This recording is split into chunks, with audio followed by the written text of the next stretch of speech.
Welcome back to another Swans Cast podcast. Very exciting episode yet again in the lovely world down in Swansea City, being a Swansea City fan, as I'm sure everyone is aware. We actually had a really good episode last week, had some good solid support and views on that. So thank you everyone who did watch last week. I think we had a good conversation and some good comments. We will get around to replying to them. I'll probably have a look at that after this recording. I think we got like 6 or 7 new subscribers, so welcome. We're 3 away from 500, so we did say we were going to do a giveaway at 500. We'd give away a Swans top, so if we get there in the next couple of weeks, then if anyone still wants one at the end of the season, you can we'll give away one on Twitter or something. I'm not sure how we'll work it yet, but obviously we'll release details when that happens. But yeah, we're back again to talk about what's been another enthralling week. We talked last week, what is the future, or what is next for Russell Martin at Swansea City? I feel like that conversation is only continuing really this week. I mean, we were kind of hoping to come into this week with some more positives to sort of discuss, especially with a home game against Stoke. We weren't too concerned going away, losing to Blackburn 1-0 on paper. It was frustrating the way it happened, I think. A late goal could have seen a point out. The second half perhaps wasn't as good as the first half. But you don't think that's all that bad, 1-0 up there, especially like they smashed us earlier in the season. Yeah. They're probably doing better than us this season, I think it's fair to say. But then the home defeat to Stoke, which is probably the main talking point. A lot of things to discuss there. Into more general conversation about what is the situation right now, really. But before we get into any of that, how have you been this week, Lee, or since the last video? Yeah, not bad. Just it's been quiet, to be honest, because the Six Nations was off. It's just been a bit of a quiet one. Didn't go to Blackburn, so it was a bit of a quiet weekend for me. Just been had a week off work. Yeah, it's been nice and boring for me. Just chilling out, relaxing. Boring. Sometimes they're the best weeks, though, aren't they? Yeah, exactly. I got a week off work next week, so it'll be the same. The rugby's actually on, thank God. Yeah. The weekend. I don't know if it is, thank God, actually. Yeah, I don't know what's going to happen there now. How depends how can you prepare for a game amongst all the mess that's been going on. So I can't see us winning a game in the Six Nations, to be honest. But I have this all the time, right? So in the lead up to this game now this week, I'll be like, same with the Swans as well in some ways. You're just like, nah, no way. England are going to batter us. That's it now. After all this is rubbish. But then come kick off, when the game is kicking off, I'll be like, do you know what? Maybe we can. Still want to watch it, and but I just and you get that like false hope all the time. Yeah, Welsh rugby's in a bit of a mess, isn't it? So, oh God, yeah. It's understandable why the performances have finally started reflecting that, and maybe it wasn't Pivac's fault. No, maybe not. Maybe it wasn't Pivac's fault. It's all this other politics in the background, and he's the easy scapegoat. And we'll get Warren Gatland in. He'll fix our problems. No one will ever need to know about all this stuff, because apparently he didn't know either the full detail, did he? Before he took it back on. No, probably not. No, it's probably blindsided him a bit, isn't it? He seemed a bit lost in some ways. It seems like some of his interviews, he's just a bit like, I haven't got a clue what's going on, because he's just in the middle of it. Yeah. So, He's probably thinking, what have I done? I left at the right time in the first place. Yeah. Literally. Anyway, as always, as I said, we only 3 off 500. So as always, click the subscribe button below Lee somewhere on a video if you're watching on YouTube. You can follow us on Spotify as well if you are listening to us that way. Don't forget to engage in the comments afterwards about anything we discussed. Tell us your opinions. We do reply to them eventually, and sometimes I might read some of last week's comments out actually in this video if they are relevant. And then hopefully if you were here last week and you're here again this week, you can hear a reply in person. So that would be a good way. There's a bit of a conversation going on between people in the comments this time, so that's always nice to see. Different opinions. Some, supporting Russell Martin, some ready for him to be gone. It's been like that for a long time. We didn't necessarily go either way we're not putting our stance in any camp. We're sitting on the fence. Easiest way to say it. We are sitting on the fence, but we're asking all the questions. So we just, if you've got your opinions, let us know. We don't know the right answers, so it is easy to sit on the fence, not copping out or anything. Who That's does what we know the want. right answer? And we're not the people making the decision either. But doesn't mean you can't criticize in a constructive way and ask the questions that need to be asked, and hopefully generate discussion as well. So that's the goal. Yep. So let's make a start. So I wanted to just start on Stoke. I know we're not necessarily focusing specifically on games in these podcasts anymore, but I think there's quite a lot to highlight from the Stoke game, which will add to conversation around Russell Martin as a manager and maybe some of the players' form and a lot of all that other stuff. I went to the Stoke game, actually. When was the last time I've been to 2 consecutive home games and actually you didn't go to both of them? It's been a while, yeah. I've been... Usually it's the other way around. My I workload know. has been kind. I've been away, haven't I? I missed the Stoke game. I Yeah, can go because to I the was one on away. Monday as well. I'm actually around for that. It's 3 in a row. But yeah, what was the game before that? Blackpool? No, I was at the Blackpool game. Oh, no, I meant I've gone to 2 and you didn't go to both. Usually you're there because you've got season tickets. So Yeah, but I went to the Blackpool game. Yeah, oh yeah. Which was the one before. So it's, yeah. But yeah, I know what you mean. I don't know. Yeah, I don't know if I'm going to the Rotherham game yet. Monday night. It's a bit of a pain. Look at this plastic fan by you. Who has put that on a Sky a Monday night, by the way? To be fair, that's probably not a bad game to put on Sky, is it? Well, now, true, yeah. We concede the most goals, and we're thinking of it from a perspective of why are we on Sky so much? Because we always shit. We're always losing. But in reality, we're shit and losing because we conceding the most goals in the Championship. Well, to be fair, now as well, with I think Martin being under pressure, it probably is a good game to watch. Yeah, and Rotherham are under pressure as well, aren't they? So yeah, I can't see many people outside of Swansea and Rotherham watching it, but do you know the Chuckle brothers are Rotherham fans? It's true. Yeah. It's true. Maybe they'll be watching it. Fun fact of the day. I'll have Paul. Well, they won't be watching because one of them isn't here anymore. Yeah, sorry. Yeah. How rude. But a bit of Paul chuckle in the away fan stand. Can you imagine you rocked up and he's there, getting the crowd going? That'd be funny. Be we're passing around instead of the tiki taka. Ole, ole. Be like, to me, to you. Oh, wow. Oh, no, that's awful. That's awful.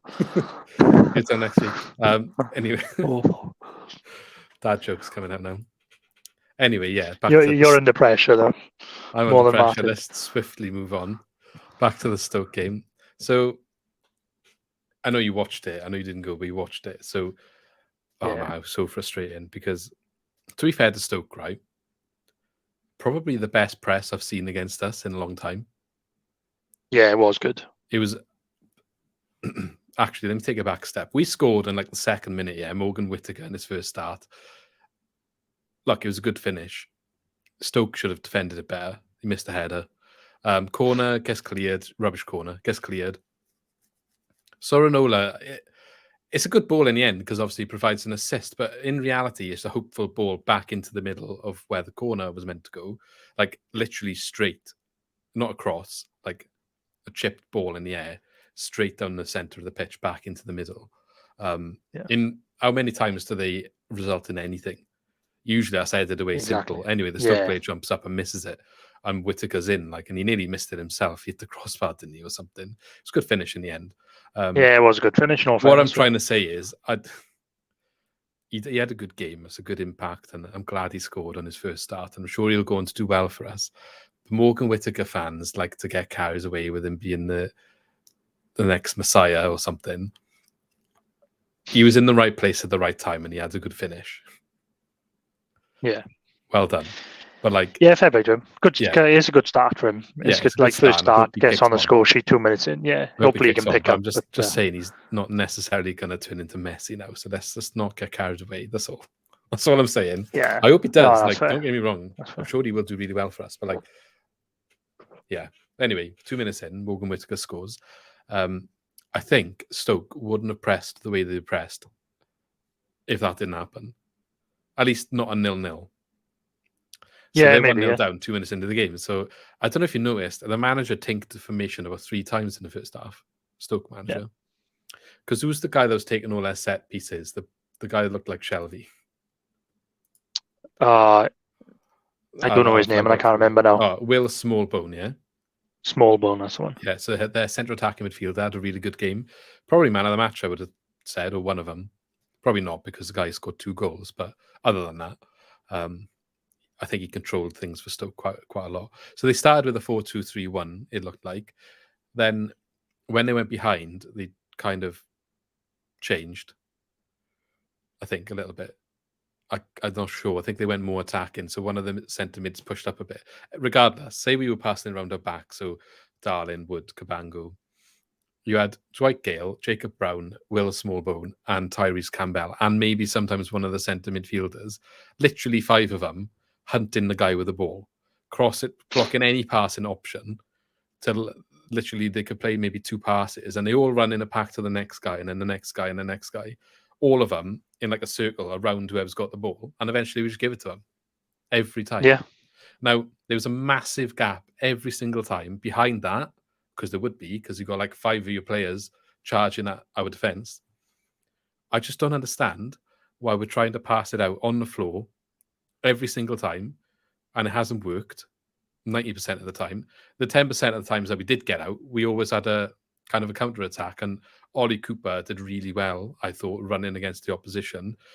We just couldn't take advantage of any of it because we've got no pace. That's the reality. By the time we get into a good position, they've got men back, and then you've got like a Perot and Cham when he came on, having to like slow the ball down, turn and pass it like to someone that's coming up in support because we've got no pace to like get in behind. Yeah. Or they're just not playing the right passes. In Cham's case, on one occasion, that was criminal. By the way, do you know what one I'm on about? I can't remember. Perot was basically on the halfway line, ready to go, and a Cham decides to like run up instead. And then the 2 players cover off Perot's run, so he's not through. He was literally, if Cham played a through ball, he was gone on his own. Yeah. But anyway, back to what I was saying. So why are we not adapting? Like after once or twice, you see Stoke playing this way, they see us working, so they double down on it. Why are we not like just, okay, Cabango's got the ball, he's hunted that, pass it down to Fisher chip it up to Perot. Just do it. Yeah, but and then what that does, it makes Stoke think, oh, hang on, if they do that a couple of times and exploit us, we can't push with all these players. And then you can start playing on the floor again when they've had to rethink their game plan. Yeah, but this has been one of the criticisms of Russell Madden all the way through. Like, he plays a certain way and he just sticks to it. His like in-game management, you can say, is not very good because he's not. Yeah. He's not willing, or well, I don't know if he's not willing, or he doesn't seem to want to change it. Even if it's not like then you could clearly see it's not working.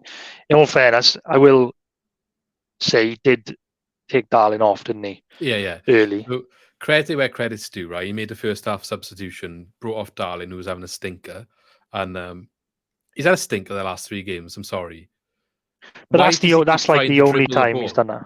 Why does he keep trying to dribble the ball? He's a centre back. Like there was one against Blackburn where he was up in the flipping corner. He tries taking on like 3 people, Blackpool maybe it was, but he tries taking 3 people on, and every time he loses the ball, every time. Just give it to someone else who's up there for a reason. We don't want him up by the corner flag. No offense. I think the issue is like when you look at his like highlight reel when he first signed, I think like he's doing that, but like you're doing it in a league below. Yeah, but running it from centre back when there's a gap in front of you, like Carl Norton can do sometimes, driving through into a space and then passing it directly, is different from running at 3 defenders in the top left-hand corner of the pitch near the corner flag and then ultimately losing it and there's a massive gap behind you. Anyway, so he got subbed. Credit where credit due. He did make the change. It did help a little bit. That's the only time I've seen him change something. Yeah, but he changed the personnel and the formation, but it didn't help deal with the press in the first half. Yeah, you've got to change it easier because they had that extra option. Yeah, but they still didn't adapt. Like, they're still giving the ball away quite often, and there's only one way out of that, right? When you got 5 of Stoke's forwards in your face, you go over the top of them. It was so much space there. Yeah. So much space. But teams know how to play against us, don't they? They know we're not going to do That's it. the most extreme example of the press I've seen, though.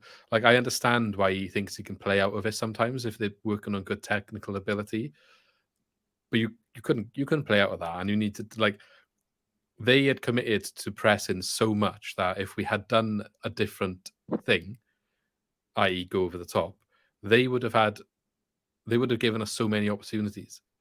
So they would have had to change their approach quite quick, which, like I said, I think they only went with it because they went down so early, and they did it, realized we weren't adapting. They got their first goal, got the second goal straight away, and it was like, well, why after your first goal, why would you stop? That's worked so well. We basically, like, well, it was a corner, wasn't it? But like, to win the corner, they did the press to win the ball in our half near our goal. You could argue it was a foul. Regardless, Darlin fell over quite easily, and they won the corner and they scored from the corner. We'll talk about the goals in a minute, but just adapt. Like, we weren't adapting to them in so long. They're going to keep doing it. They're going to keep double down on it. They got their 2 goals. They did it for most of the first half, and then the second half they came out to defend their 2-1 lead. Like, to double down on my point as well, you're 1-0 up at this point. It's not even like it's 0-0 on the pressing like this. We were winning the game. So why do we need to try and play out of this? Just go over the top, kick it up the field, make Stoke turn, run back, and then they got to build something. Like, it's easy to build when you give the ball away in our own box, you know? But like, if you're doing that a couple of times, they're going to change their approach. Yeah, no, I agree with you. It just doesn't, like I said, it's been a criticism all year. He's so stubborn. Yeah. It just doesn't make sort of these in-game changes, and it just causes problems, which it then did. It did, yeah. But I saw a tweet. It was actually a really good tweet that said about, like, sorry, it wasn't a tweet. It was a post in the Swansea City supporters group. So I'm not stealing what someone else has put, but it's good points. Basically saying the 2 times that we've done anything good under Russell Martin is firstly when Kyle Norton was played in the back 3 in the centre, as he got someone to pass the ball forward. Which I understand. He signed the new guys. He wants to rotate him out because he's getting older, yeah. But if we're having such a torrid time, can you bring him in to settle things down a bit, which is what he did in the first place? Maybe. And I mean, he's been rotating the defence quite a lot this season, but I haven't seen much of Norton in the last 15, 20 games. A couple of times at right back, but not loads.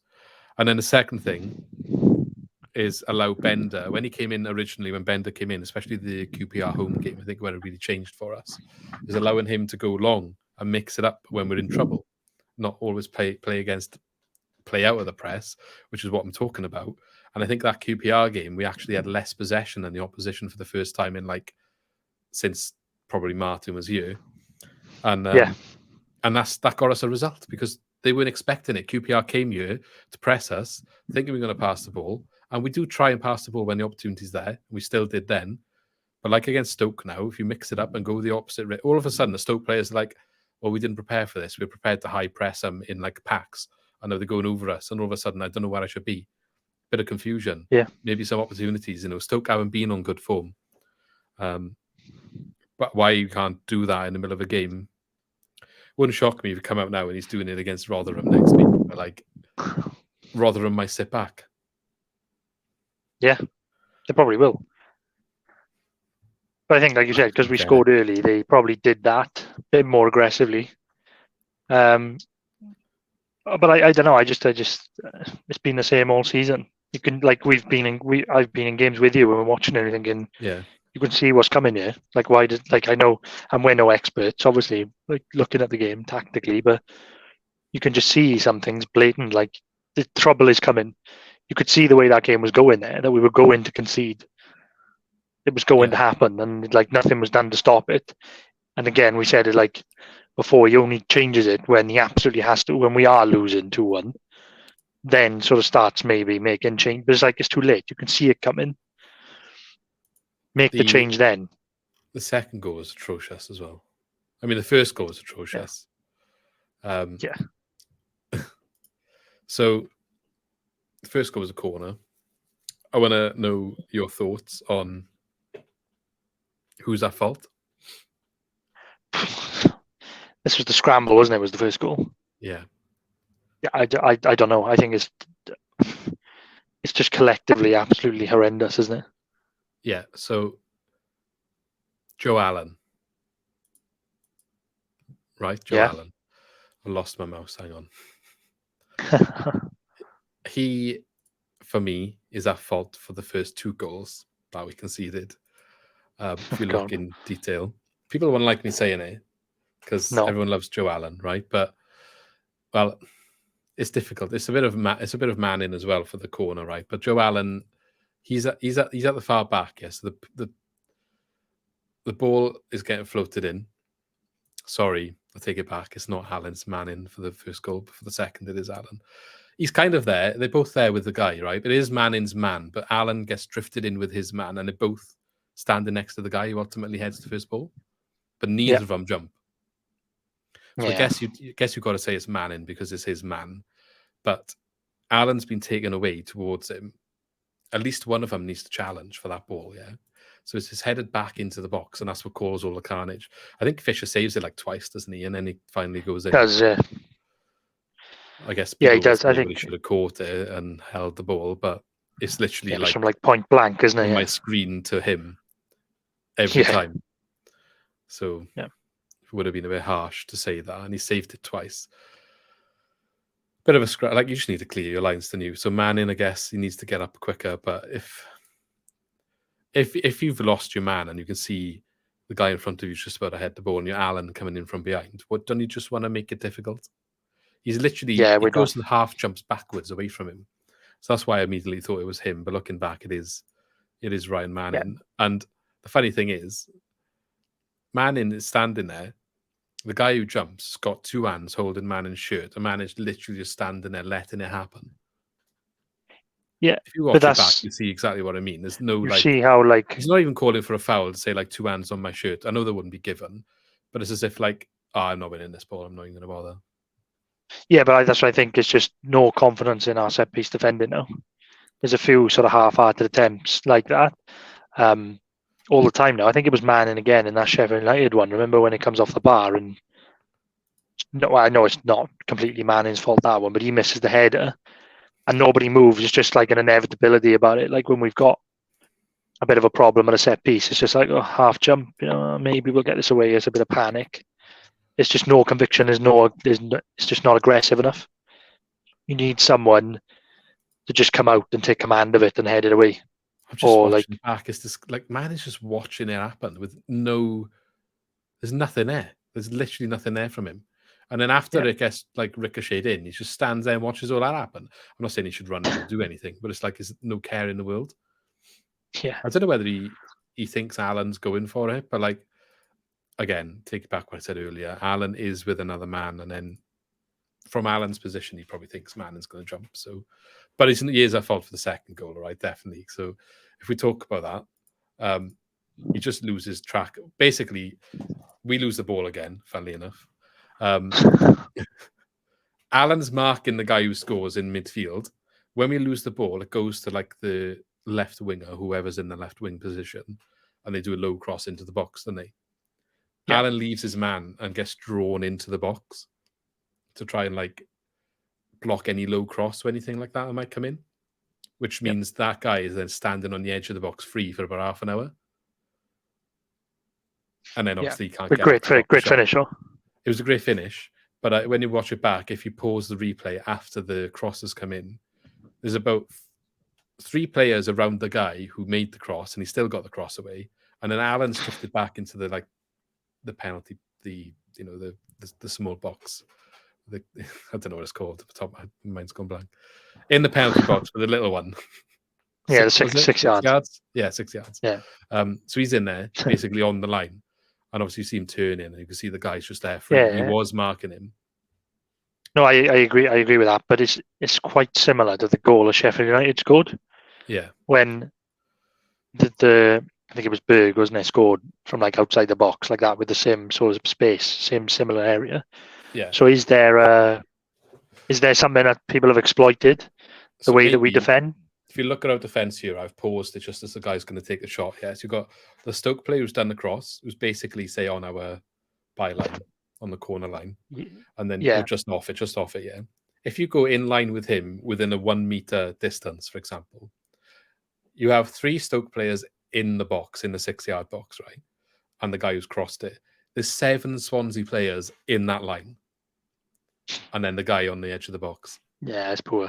7. So why does Alan need to come back? There's enough Swansea players to already man mark everyone there. Yeah, that's poor. So sorry, but apologies for blatantly criticising Alan for both goals. Manning was more at fault for the corner one.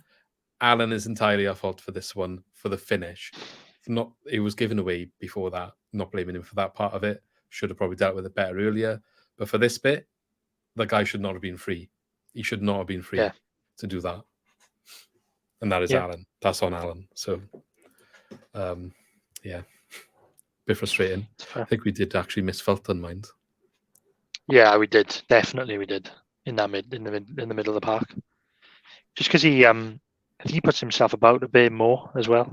Like, I know Alan and Grimes do put a foot in, but I think he's just got a bit more of a physical presence, isn't he? But I think like having Grimes doing Grimes' job, Fulton does something different. And that's what you need. Yeah. So that's I'm not even going to bother talking about the third goal because it was like a counter attack from a corner, wasn't it? Yeah, I think really Fisher will get criticism for that, won't he? Because it's like straight at him. But other than that, I thought he had quite a good game. Everyone was criticising Fisher all game. Yeah, but I thought he played quite well, though. Apart from the last goal, he should have saved. But he made some good saves.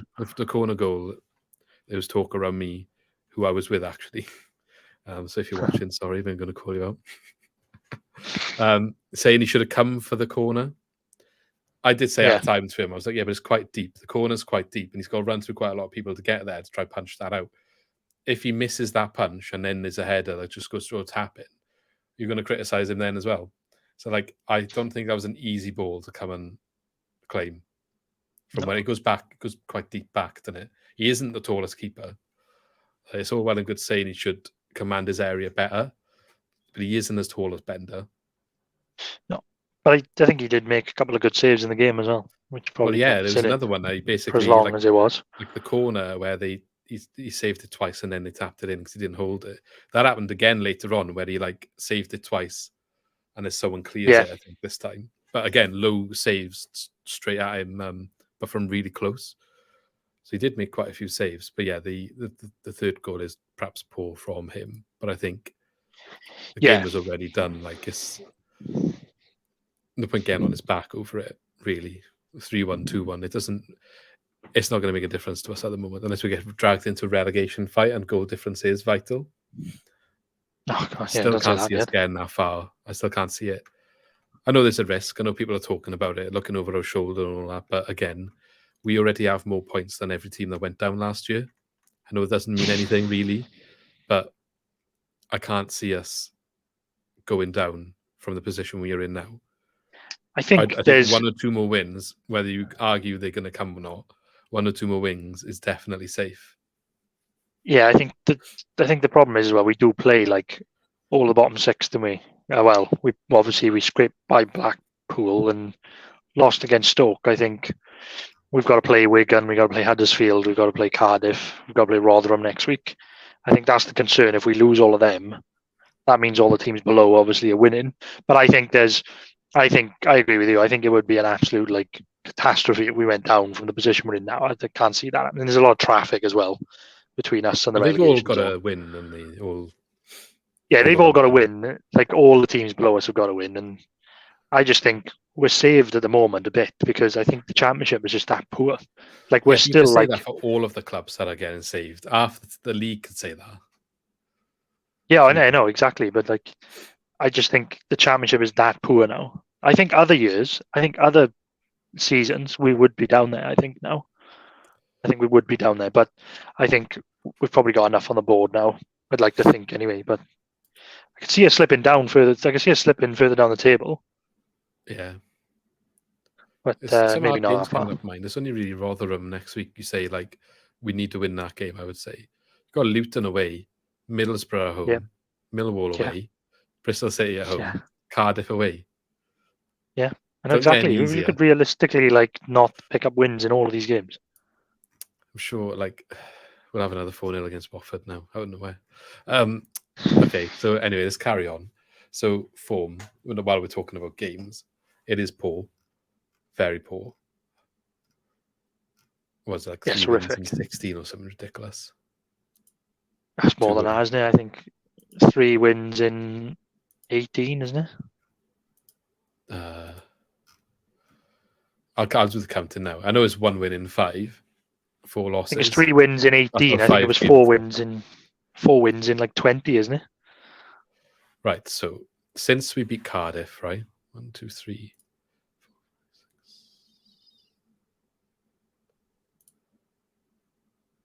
4, 5, 6. 2 wins in 17. Yeah.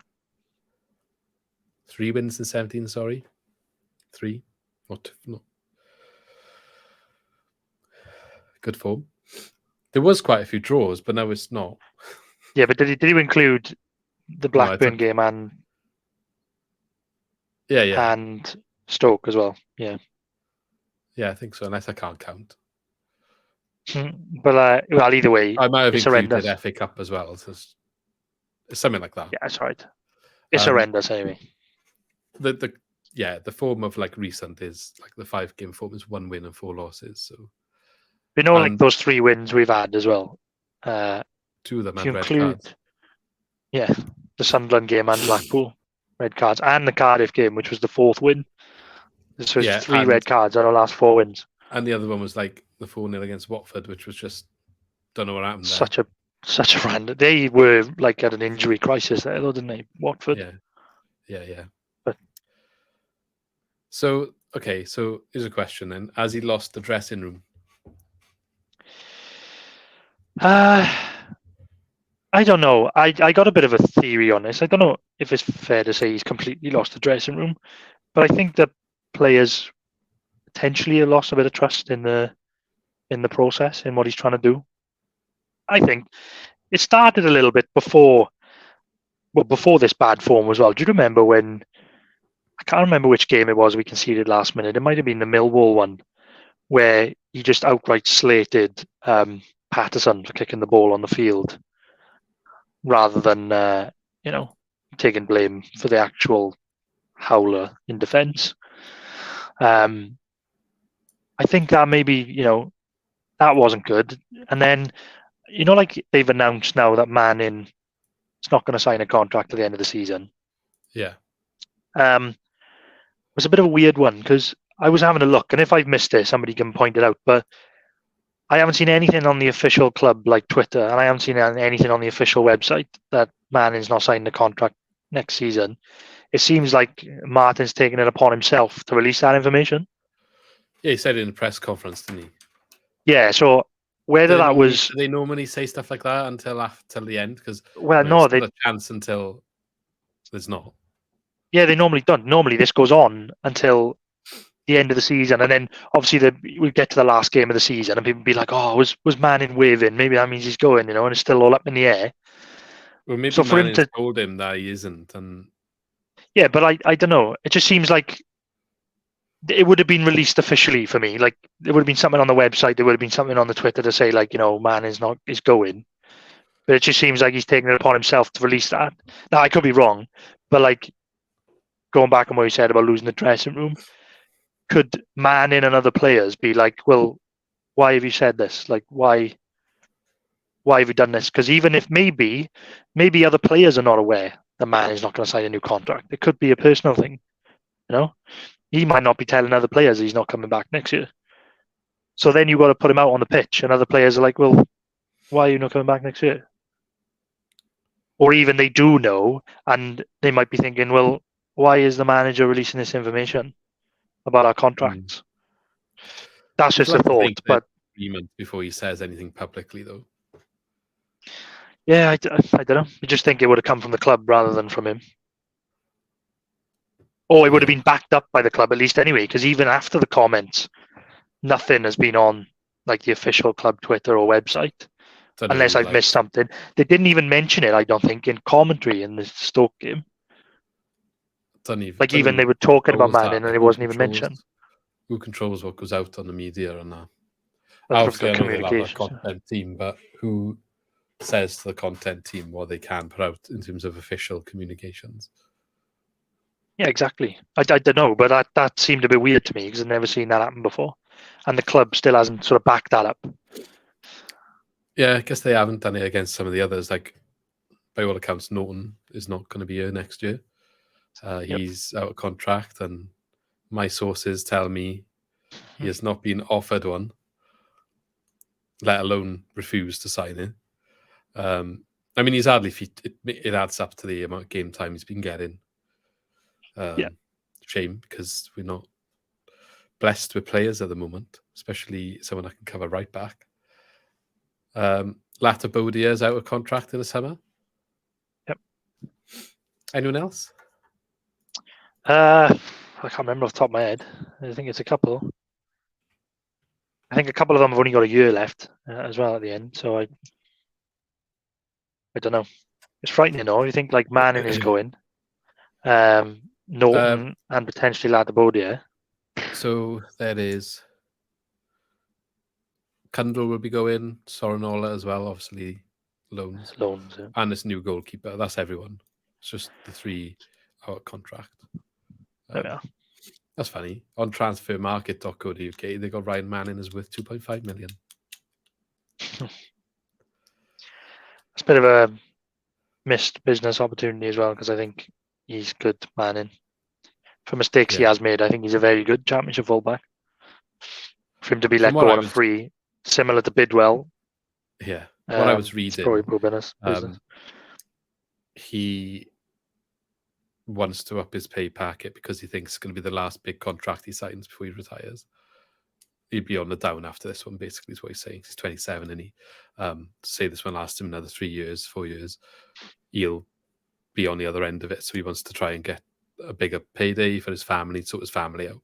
Which, I mean, he's just had a baby, isn't he? If that is what it is, you can't argue with it. And if you're going to be honest about it, you can't argue with it, can you? But like, we obviously not going to offer him that. And apparently, by all accounts, there's some bigger clubs on the radar. He reckons he could play in the Prems and maybe lower. I don't know if they are or whether they'll come about. But that's what, maybe it's agent talking it, but that's what's being said. But we'll see where he goes, I guess. He can't obviously sign any contracts in the UK or in the English leagues anyway before the summer, but he could sign a contract abroad right now. Yeah. Same as the other guys who we mentioned. But yeah, so that's Manning. You said people are saying he shouldn't be playing. Don't know if I agree with that. I think if we were blessed with a bit of a thicker squad, then you could probably give like a youngster a run out or someone else. But who's going to play left back? Yeah, a run out maybe. But he's been like one of, if not our best player this season on the whole. And even though I criticised defending for that goal in the Stoke game, I think he was one of the better players against Stoke. Like, he constantly has been he still put a shift in, is what I'm saying, as much as he has all season. So it's not like it's lowered his performance level. I don't think he's necessarily the output he was at the first half of the season, maybe, but that happens quite regular. I still think he's one of our better consistent performers. Yeah, I think that's fair. I would not play him. It looks like it's quite a mutual, like, not mutual, but it's not like a bad ending, like the Obafemi or Patterson stuff. No, I think it's just not agreeing terms. I can understand it as well a little bit, because if you're thinking like he's not going to be in next year, do we need to start like planning for the future? If there's an up and coming, again, we haven't got. Have we got anyone? There's no one there. Like, it's not like you've got a number 2 sitting there like waiting for his opportunity. No, exactly. We're going to end I think up I think it would be like if we still had like Bidwell, then you'd play him, wouldn't you, and leave Manning on the bench. But you're going to be using Latabodia on one side and Sorinola on the other side for the rest of the season, just because Manning's not staying. Yeah, but and then equally, like Sorinola's going. Yeah, exactly. Yeah, they're going. So in reality, if you we have no fullbacks to all of our defenders, you can't use Carl Norton either. We have no fullbacks at all, technically, at the club. Yeah, so like, please come to me with a solution to, well, if you want to sign a contract, he can't play, because by all accounts, neither will Latabodia. They're not offering Norton one. and Soranola's going back from loan. So what's the difference? Get your boots on. We're going to be playing. Yeah, I used to be a right back. There we are. The answer to our problem. I wouldn't last 5 minutes. I'd be Marauding puffing. I'd be fullback. like, right, sub, no, sub. Connor Roberts style. Okay, so maybe as maybe I mean, Matt Grimes has been coming out quite a lot and supporting him. Is that a sign of like discontent? Because he doesn't usually say stuff. Not done that, Ali. Anyway, he called him the best manager in the league, and he backed him over the Obafemi situation. Yeah, I think I don't know. It's a bit of a strange one. We never know what's going on behind the scenes, but it just seems like it's not a happy camp. And again, I said like maybe it's a bit of speculation around like releasing the man in information and whatever.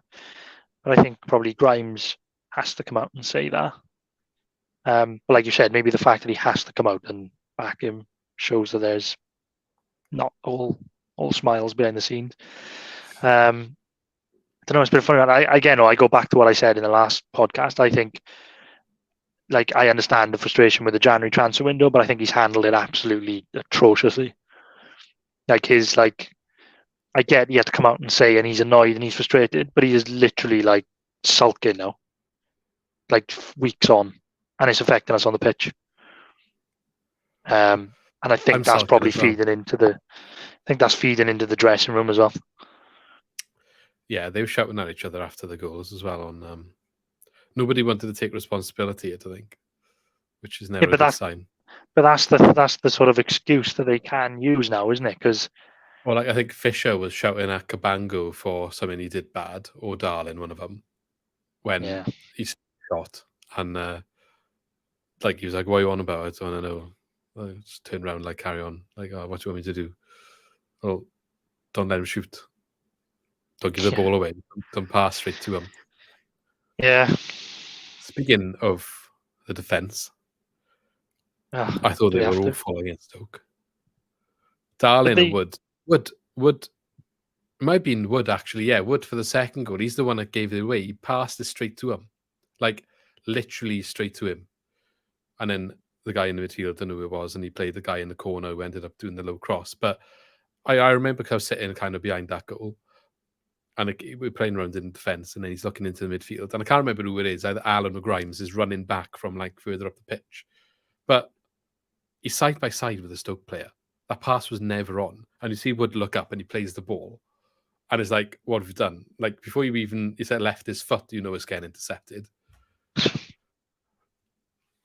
I don't know. I think like those three at the back, but it's been coming for ages because we've seen glimpses of it. Like I think of the Coventry game before Christmas when we were 3-0 down, and they were literally all over the place. Like I've never seen defending like it. Like they literally looked like they didn't know where they should be.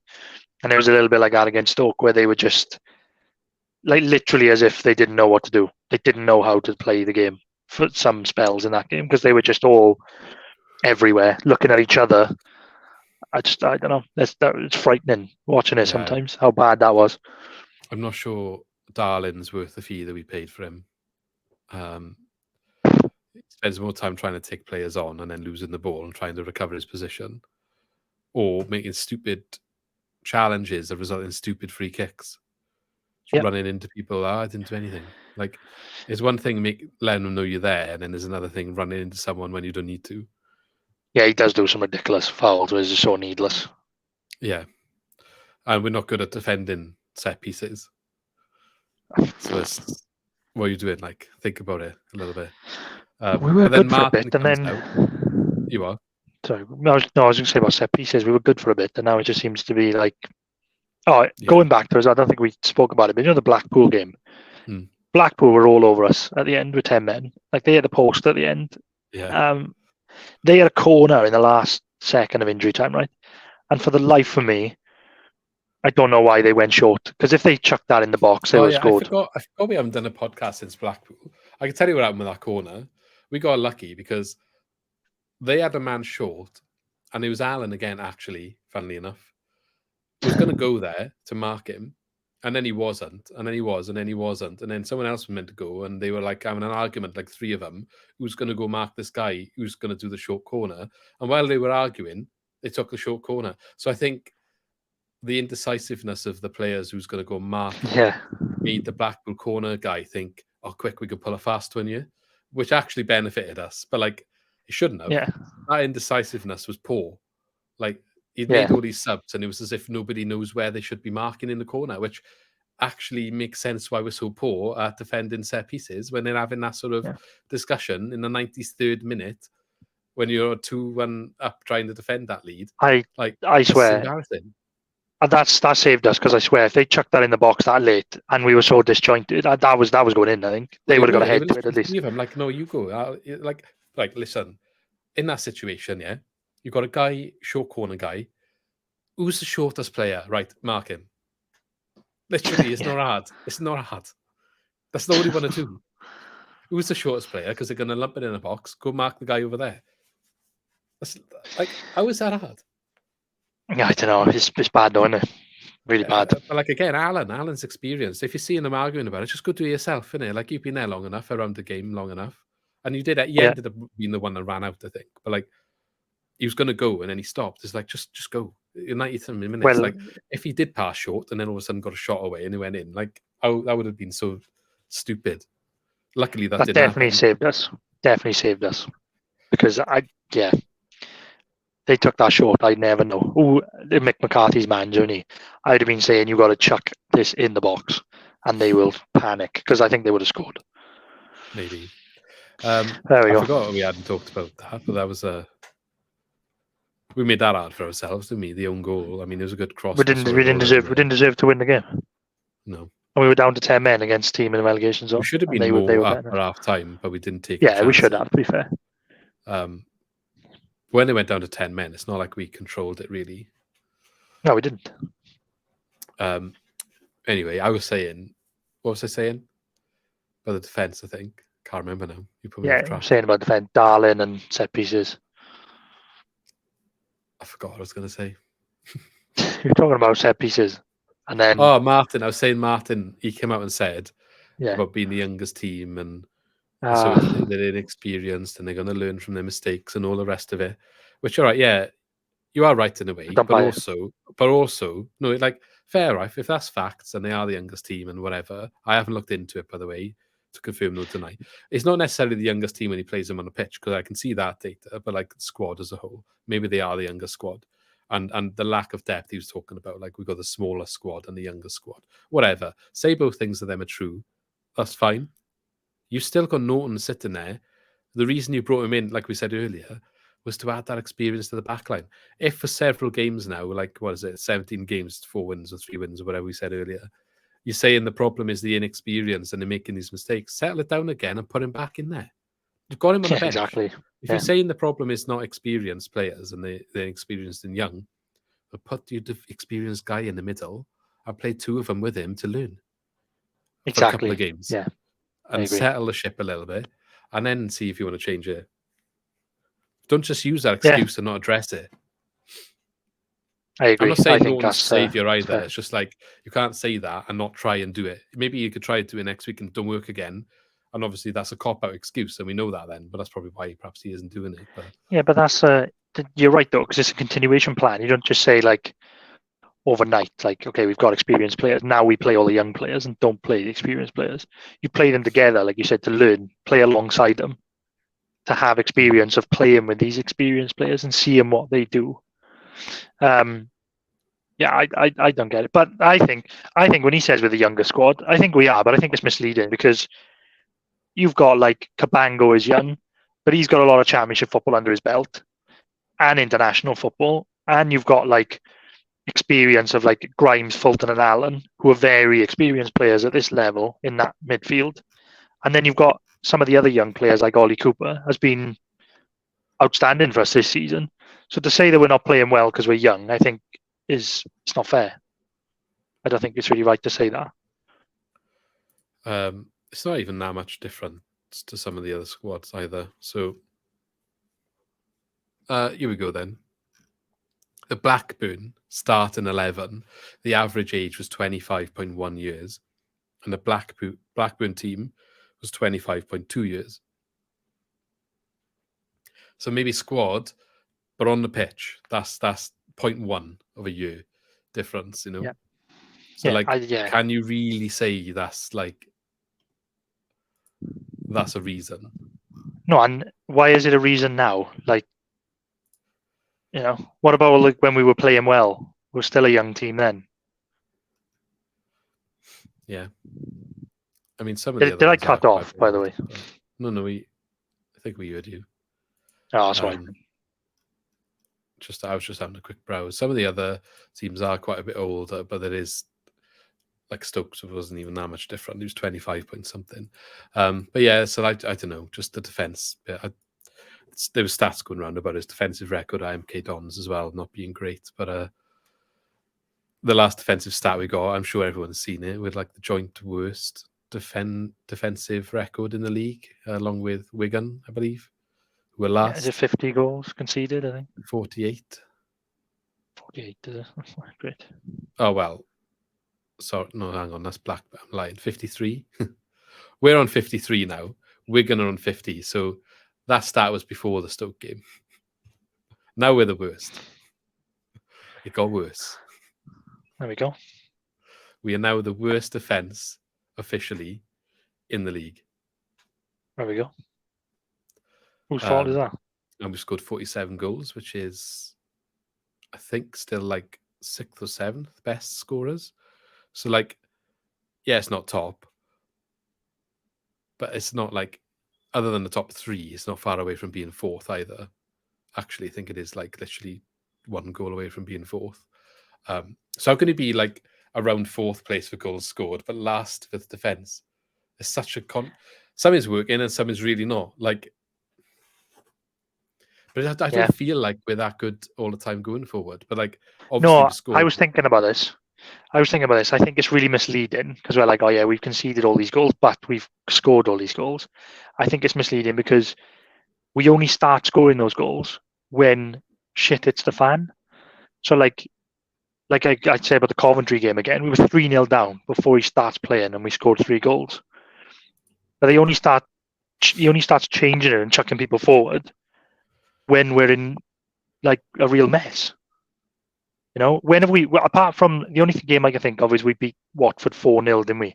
Apart from that, when did we beat the team by like more than 2 or 3 goals? Usually it's like we'll score more than you. Yeah. When we win. Yeah. But that's only because we have to. Yeah. It's not like, oh, we've gone ahead like 4-0 and then teams come back and it's like 4-2 or something. Reds in a way last It's year. never happened. Oh yeah, well, that was different. That was a different ball game. But do you know what I mean? Though this season, it just seems like we're playing really bad, and then we're 1 or 2-0 down, and then we come back and score 2 goals because we have to. There's the urgency, but we're not doing it from the start. So then I think it's a bit misleading then to say like, oh look, we're so good going forward. It's like, no, we don't play like that. We only score those goals to combat like the goals we've conceded. Yeah. I'm not convinced that we're that good attacking. No, I don't think we are. We haven't been as clinical as we should have been either. Like, we missed some poor opportunities, I think, over the course of the season. But I mean, you can't necessarily blame the manager for that. Okay, so final question then. Stick or twists then. So like for and against Martin. Like, what is continuation of last week? Like, where does Martin go from here? Like, what are we doing? What's the vibe now? Because is it going to keep? If it keeps going, I guess it's only going one way. Can he turn it around? Do stick and twist? Well, I got to be honest. I honestly don't know anymore. That was a bit of a cop-out answer, but like, I was trying to think because after the Stoke game, I remember thinking like, oh, he could go, yeah. And you can't really argue it because of the form. If you look at the form on paper, he would have gone by now if they were going to get rid of him now. Yeah, I don't think they will now. But I was trying to think like, how would I feel if I woke up that morning and they sacked him? I think I'd be a little bit gutted. I think, but then I'm so frustrated with him because it's just not right. I think there's so many things that seem wrong to me. I think as well the fact that obviously the January transfer window that we had, and I think like the hatred towards the owners has masked how bad we are at the moment on the pitch.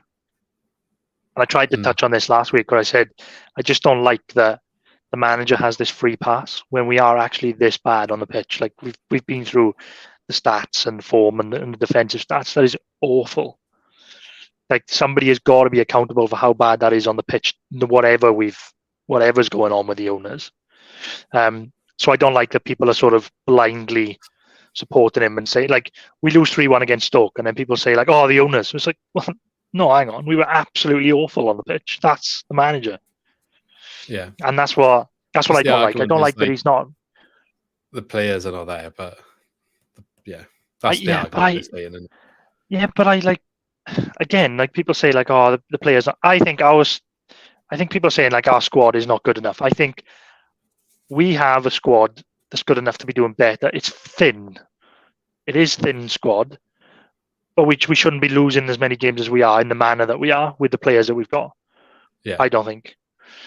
Because I'm looking at that, people would kill for our midfield three in the Championship. I think it's a top 6 midfield three. Allen, Grimes, and Fulton. I think it's a top 6 midfield in the Championship at the moment. On that note as well, while you're talking about midfield, I forgot to mention, I think we should mention, I thought Liam Walsh came on and did really well against Stoke. Yeah, he looked like he had a bit of a spring in his step. Considering the circumstances and how long he hadn't played for, it's like having a new sign a little bit and kind of needs someone that's going to... It's a bit of cover again, isn't it? He looked like he could be a little bit silky, though, and maybe we needs a bit of that, a little bit. Yeah. Martin did say in the summer, like, he's the most technically gifted player at the club. And he had a really good pre-season. So if you can get something out of him without him getting injured for the rest of the season, maybe he could have a positive impact. But it was nice to see him get on the pitch anyway, regardless. So I think you're right. I think we just needed another bit of bulk, isn't it? Just a bit of backup for what we've got. And Whittaker's come back, and he's maybe another option now that he's scored. So it's maybe bolstering up the bench a little bit.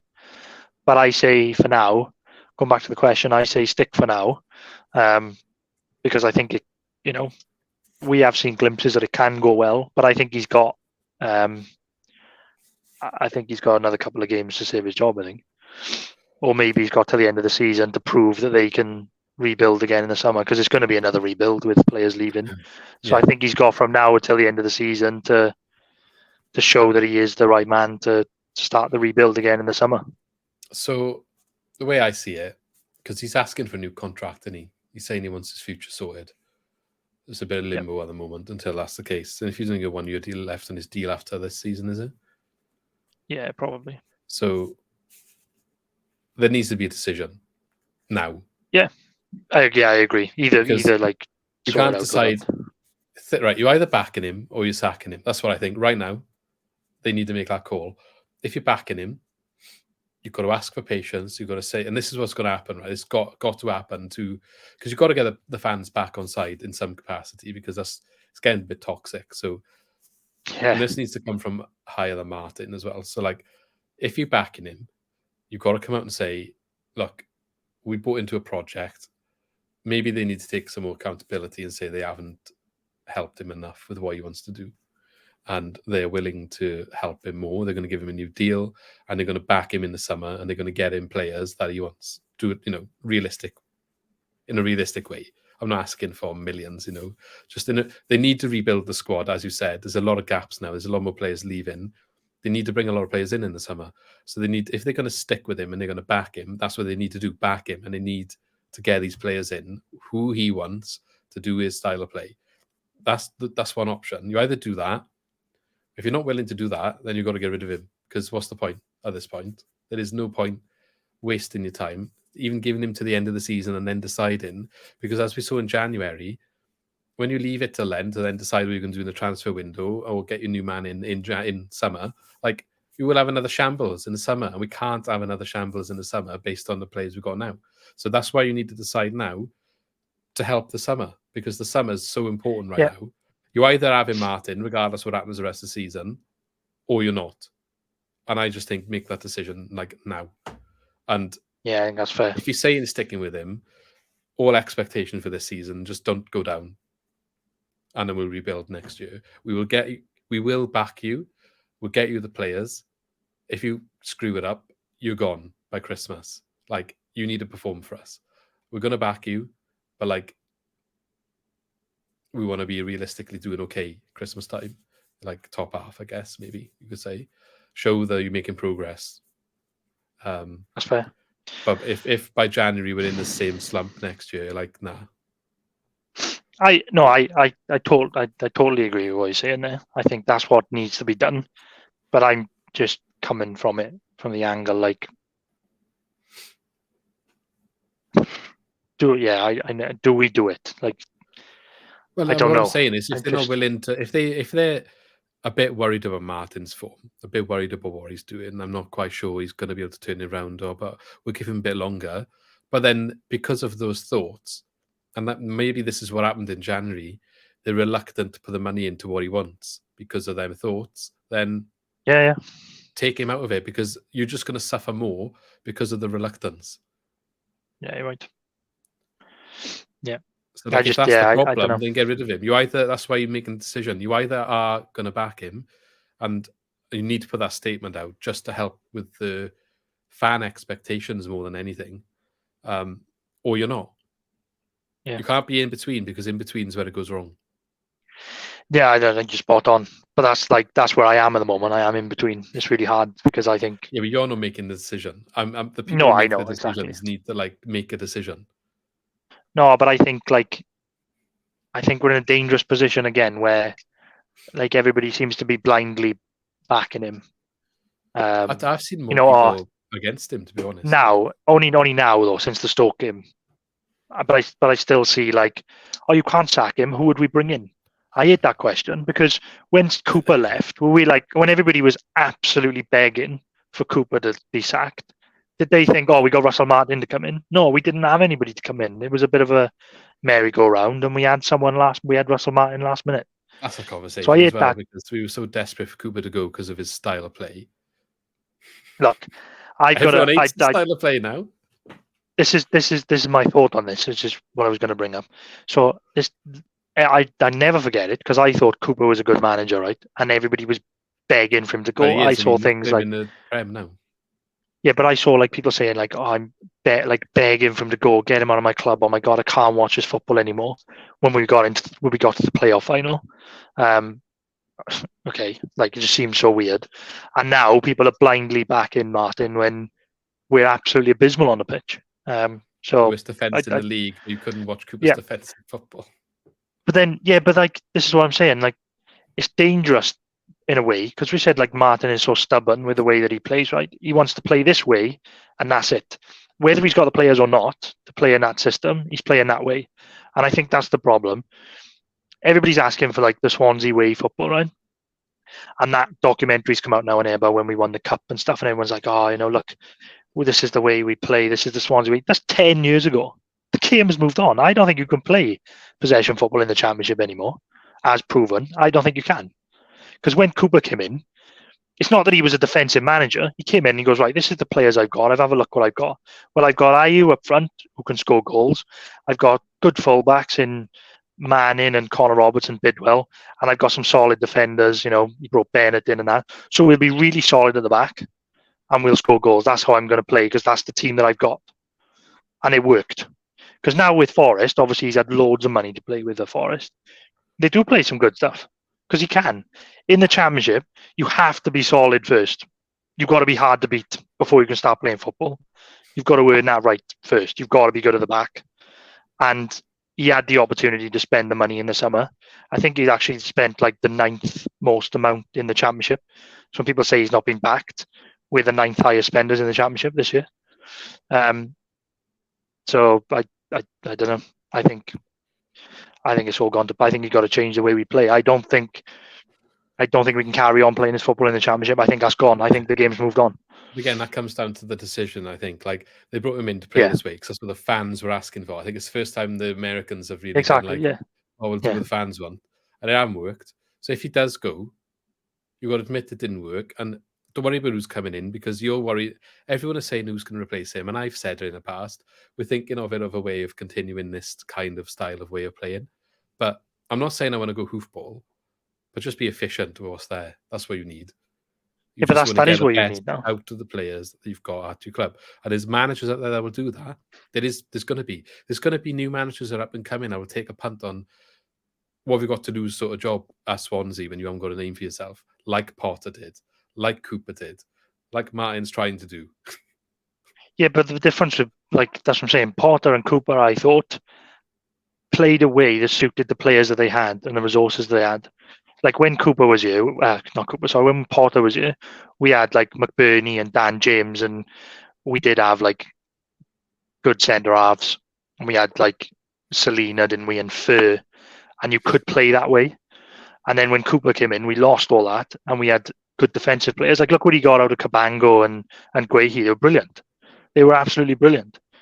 And then now, like, we don't have those players, and we're just trying to play away and slot players like Cabango into playing out from the back, and he's been awful because I don't think he can play that football, or he's not Yeah. suited to it anyway. But I don't know. It's a bit all frustrating all round at the moment. Something's got to change. Yeah, definitely. Last thing, then we touched on the booing, or we wanted to touch on the booing at the end of the match. There's two bits to this actually: player criticism and booing, right? So I want to touch on player criticism first, mainly for Fisher. Yeah. Whether you think he's a good goalkeeper, which I think a lot of people don't, or you think he's a bad goalkeeper, which I think most people seem to be at the moment. Like, he's getting a lot of criticism, is what I'm saying. When he's passed the ball on the pitch, and he is debating a decision for too long, and I know he does it, it is annoying, and everyone wants him to just get rid of it. I know that. Booing him and shouting at him and everything else under the sun is only going to make him panic even more. Yeah. When he hears you all on his back like that, he's only going to kick it straight to the opposition more often than he was doing anyway. That is the only thing that is going to happen. Like, I'm sorry, but you're not helping us. You can criticize and moan about him all you want, but as soon as he hears you that loud in the goal, he's going to think, "Oh, the fans are on my back. Oh, where should I go? What's the right thing to do? I don't know. Oh shit, I've given it away." That's literally what he's going to be doing. Because, like, why would you play better? How would you ever play better when you're in that? No, I agree. I just don't get I it. think it's a bit Like, daft. yeah, it's annoying. Like, it's annoying. Just clear it. Just clear the ball. Like, but oh yeah, he's obviously, he knows the criticism he's under. He's not stupid. Players have social media. Players have the internet. He'll know the stick that he's getting. He'll go into that game with that in the back of his mind already. When he's passed that ball, he's probably debating on it so long because he knows that he's going to have stick. He's like, I need to make sure now that I need to do what my manager wants. He wants me to pass the ball and keep it and this, but like, I don't want to give it away. I don't want to, like, they're all marked. I don't know who should I. That's what's happening in his head. That's literally what's happening in his head. Yeah, I don't like the noises like when he's got the ball. Like you can criticize him afterwards, but let's not like put extra pressure on him on the pitch. You know, you're supposed to be at home. Yeah. And this is why we said before. I mean, remember when like we started playing better when fans weren't allowed in the stadium? But no one's mentioned any of the good saves he made either. No, he made a good couple of saves in that game. I know he played all right in against Stoke. Yeah, but they're all coming at him for that third goal, which didn't change the result. Yeah, like exactly. if that's 2-1, it's 1-1, and then that's 2-1, you maybe are a little bit more annoyed about that last goal. I just can't get annoyed about it when it's like, well, why does it matter? We didn't even have many chances, did we, to win the game, to draw it? We didn't. I don't recall us. They had a few goals, a few shots that went straight to the keeper, and Cham had one that just went wide, I think. There was a couple, but nothing like clear cut. I think Perot had one in the first half where he was laid off and his first touch bobbled it up, and then he shot and he like went high to the keeper's right and he saved it. Probably needed to put it in the bottom corner, but because he took a touch that bobbled up, it didn't sit nice. Can't think of much else. Also, on like booing, like I haven't got a problem with it after the game. Like if it's been absolutely abysmal and they played awful and it's a really bad result, I personally don't just boo. It's not a, like, I don't know. It's just not a reaction for me to just go boo. I don't know. No, I don't know about I you. don't do it either. But like I do understand it at the end of the game. I can sort of accept that at the end of the game, but not in the middle of the game. No, yeah. At the end of the game, I don't. It's hard to know because it's like I understand where they're aiming the frustrations and it's the whole situation. The manager's not doing the best. the owners, the transfers weren't there. You want to voice your discontent. So at the end of the game, it's fair enough. I don't like it when it's in the middle either. Or even half time. I don't like it at half time. No, not while the game is still playing. They got to come back out. And yeah, some people will be like, yeah, well, I'm booing because I'm telling them that I'm not happy with what I'm watching on a pitch, and I paid my £35 for my ticket, and I'm entitled to see the players put a little bit of a shift in. No, you're not entitled to anything. You chose to buy that ticket. They could play as bad as ever. You're not entitled to anything. It's a football match. It's sport. You win or you lose. There's no entitlement anyway. I don't know. No, I in some respect though, I think you want at the end of the game, you're entitled to say it. I hate it when when you lose an away game and they're like, "Oh, the club should refund my money. I travelled all this way." Oh yeah, that's dog shit. That's what I mean. That's ridiculous. That's tragic. Entitlement, but it's like every club has a period where they're playing really bad, and you think the players didn't perform as well as they could have. Liverpool got battered by Real Madrid the other day at home. I'm sure the fans were very unhappy about it. Does that mean they should all get a refund? Oh no, the refund thing is a joke. That's that's but you just see ridiculous. Genuinely saying that. That's what I'm. Oh yeah. That entitlement. I mean, you should get your money back because they didn't perform on a pitch. No, it's just sport, isn't it? And I don't think the players didn't try against Stoke necessarily. It's just but then is the headspace right? Yes, if we the Watford game where you paid and you won 4-0, should we pay more then? Yeah. Be like, we'll have to. If they played really well, you got to pay more. Watford get refunded because we had a good game. Yeah. Stupid. Anyway, that's rubbish. The only thing I will say is fair is that for me personally, I pay for my season ticket every year. If it's at the end of the game and I'm pissed off with the way it's going, I haven't got a problem with booing and saying making your voice known that it was awful and it played bad. But you can only make that judgment after the game. Yeah. No, but that's what I'm saying. That's what I went on the little rant, but I was saying at halftime I don't like it because no, I don't like it at halftime. No, the players are hearing it, and I know your attitude as well. I'm telling the players I'm not happy with their performance. Okay, but like I just said, most of them probably don't react very well to that negativity. So you want them to come back. You boo in because you want them to come out in the second half and play better. Most people will not play better after hearing that. That's a fact. That negativity, very rare. Some people react to it. Some people will react to that kind of thing, but you're adding to the pressure. You're adding to making it more difficult by responding that way. Yeah, you might be unhappy, and it is a fact. The best way to try and help them perform is to get behind them, make a better atmosphere, push them, be like, "Come on, you can do it." At the end of the game, then if they haven't, yeah, go boo it, boo. It's fine. But in the middle, you're just not helping, especially when it's individual player stuff. It's not only really the goalie that really gets it as well. Or if you see Mac Rhymes standing over a free kick and everyone's like, "Oh, he's gonna be rubbish again. He can't take free kicks." I don't know. Yeah, I never boo individual players. Say if someone's had a bad game and they get subbed and then they boo them off, that's bad. Yeah. I don't like that either. And then you want them to come out next week and perform. A big boo at the end of the game, though. I'm all for that. If it's been awful, that's all I like. Yeah. But I don't boo. I never think of booing. I agree. I don't tend to either. But time and a place, and I don't think it is during the game. Support them. Try and back them. Booing them isn't backing them when they're playing. Should make a good atmosphere at home, rather than a pressurised one. There was no atmosphere against Stoke, even when we went 1-0 up. Crowds are dripping away, I think, now and then as well. Apparently there's 15,000 there. No, not a chance. They say 15,000 every week, and there's not a chance. No? No chance. That's fraud. No, well, they must go on season ticket people, how many? But I don't think. I was sold, and then half of them aren't turning up. Yeah, exactly. Because I know there's the people who sit around me have all got season tickets, known them for years, and they've a lot of them. People who sit around by me, they travel miles. I travel quite far to come to games, as you know, but there's people who sit by me come from Carmarthen for a Tuesday night game, and then they're there week in, week out, and then last couple of weeks, obviously they're I can forgive them for being bloody hell, I got to come all the way from Carmarthen to watch that rubbish. Yeah. So I think like a lot of people are sort of dripping away this season. There's no way there's 15,000. Yeah.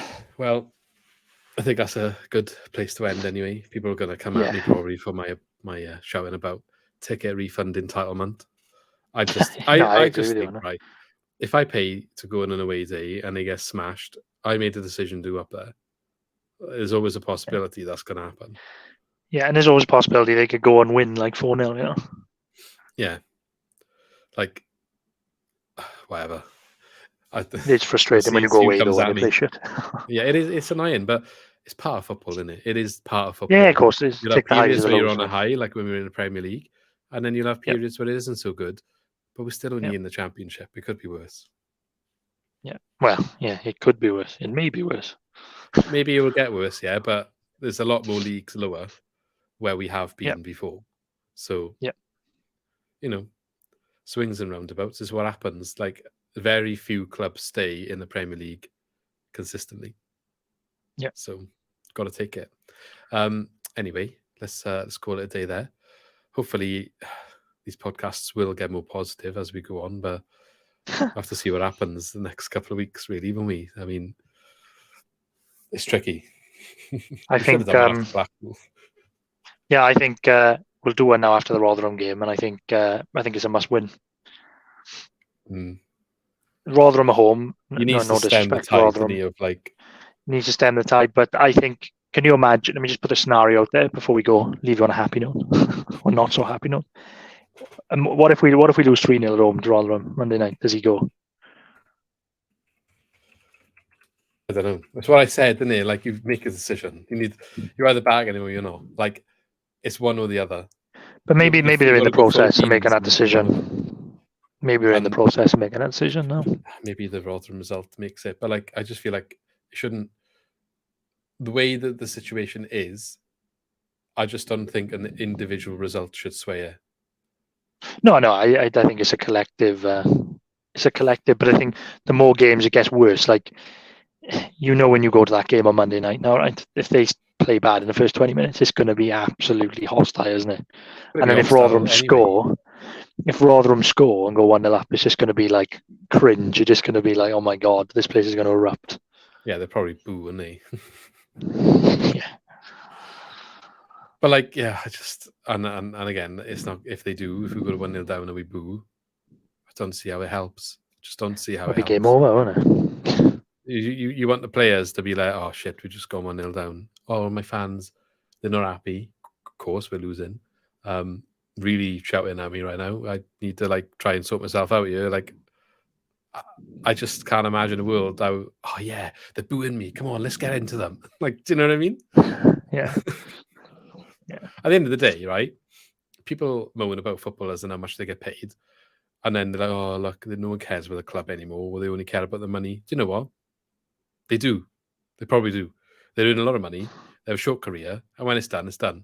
I'm sure they have some sort of cares for the club. But the bottom line is, when you're getting that sort of pressure and that sort of stick and criticism on a weekly basis, you probably will start thinking, you know what? It's not worth it. Yeah. I'll just probably transfer somewhere and I'll get my agent on the phone. Yeah. And then you'll have the fans being like, oh, well, the ones that actually care, they stayed and went through the hard times. It's like, well, this is what happens and our club spirals down, innit? It's all part of it. It is all part of it. And that's why you read stuff from like Julian Winter, and as much as he does my head in, when he's saying stuff like, oh, you need to like get behind the team and not have a hostile atmosphere. There was some boos after the game against Blackpool, and we need to try and back him this week. He is right in what he's saying. He is right and spot on with what he's saying. It's just hard to read it from him because he's a prick. But he's right. He's right in what he's saying. Like, that is... There's no two ways to put it. It's just you hate him, so you don't want to hear it. Which I understand that. I get that. But just, Trevor Birch, he was good at doing it when he was good at writing in the right way and keeping people on board. Shame he went, really. Yeah. Oh, there we are. There we go. All happy. Yeah. Anyway, thanks for listening as always. Don't forget to leave your thoughts in the comments below. You can tell me how stupid I am and how much you disagree with me, or if you agree with me. It'd be nice to get that moral support. Otherwise, people would be booing at me in the comments now, and I'm gonna not perform on the podcast next week. I'm gonna boo you at the end of the podcast. But yeah, don't forget to subscribe or unsubscribe if you're fed up of my rants, and we shall see you in the next one. Have a good one. See you soon. Boo.